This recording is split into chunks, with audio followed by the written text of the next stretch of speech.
আসসালামু আলাইকুম। আপনারা কেমন আছেন? ভালো আছেন? আমি ভালো আছি আলহামদুলিল্লাহ। এখানে এসে রুই মাছ 5 টুকরা রুই মাছ, এটা বাজার থেকে কুটিয়ে আনছে। এই যে ধুয়ে পরিষ্কার করে রেডি করে রাখছি। আর এখানে এই যে টাটকানি মাছ 6 পিস।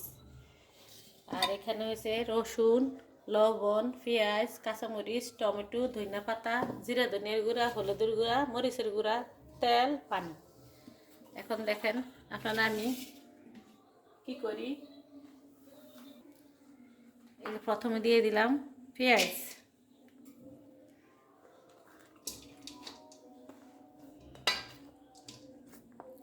দিয়ে দিলাম কাঁচামরিচ, দিয়ে দিলাম রসুন, সব কিছুই দিয়ে দিলাম।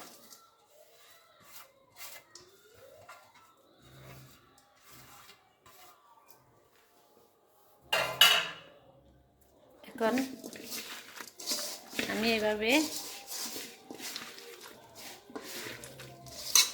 মতে নিতে আসি, সাথে এখন আরো মশলা দিয়ে নিতে আসি। এই যে এখানে তেল দিলাম,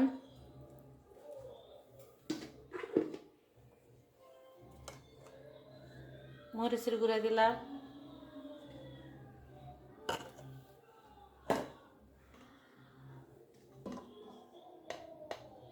দিয়ে দিলাম হলুদের গুঁড়া, দিয়ে দিলাম জিরা ধনিয়ার গুঁড়া।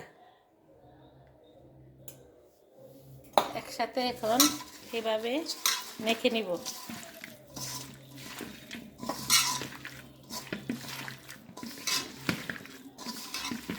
ভালো করে এইভাবে মেখে টমেটোটা একদম মশলা সব ঢুকে যায়। শর্টকাট মাছ রান্না। যারা ব্যাচেলার আছেন, যারা নতুন ফ্যামিলি, স্বামী স্ত্রী রান্না করতে পারেন না, এই রান্নাটা ফলো করে রান্না করবেন। এই দিয়ে দিলাম এখন মাছ।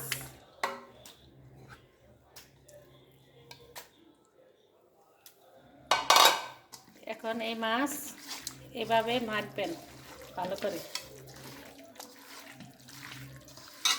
এখন আমি একটু তেল দিব।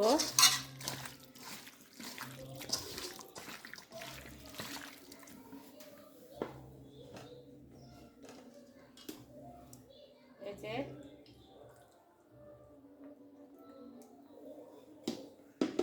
আরেকটু তেল দিয়ে নিলাম। এভাবে সুন্দর করে মাছটারও মাখবেন কতক্ষণ। যত মাখবেন তত স্বাদ হবে।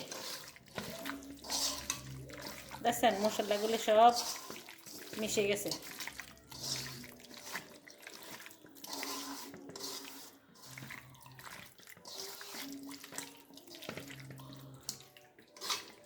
এখন দিয়ে দিব পানি।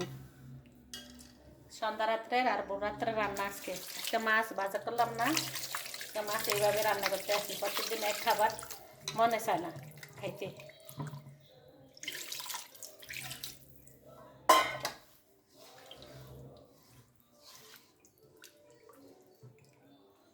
এখন চুলায় বসিয়ে দিতে আসি।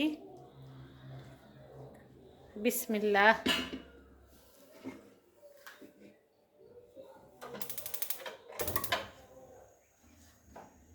হইতে থাক, হওয়া পর্যন্ত আমার সাথেই থাকেন আপনারা। হয়ে গেছে আমার তরকারি রান্না। এখন দিয়ে দিব ধনিয়া পাতা।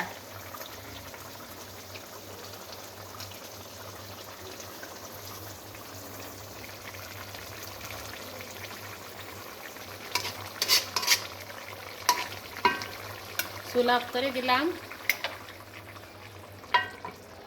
কেমন হলো তরকারিটা আপনারা কমেন্টের মাধ্যমে জানাবেন। এভাবে মাছ রান্না করবেন সহজভাবে। আর সবাই লাইক, কমেন্ট, শেয়ার, সাবস্ক্রাইব করে পাশে থাকবেন। সবাই ভালো থাকবেন, সুস্থ থাকবেন। আল্লাহ হাফেজ।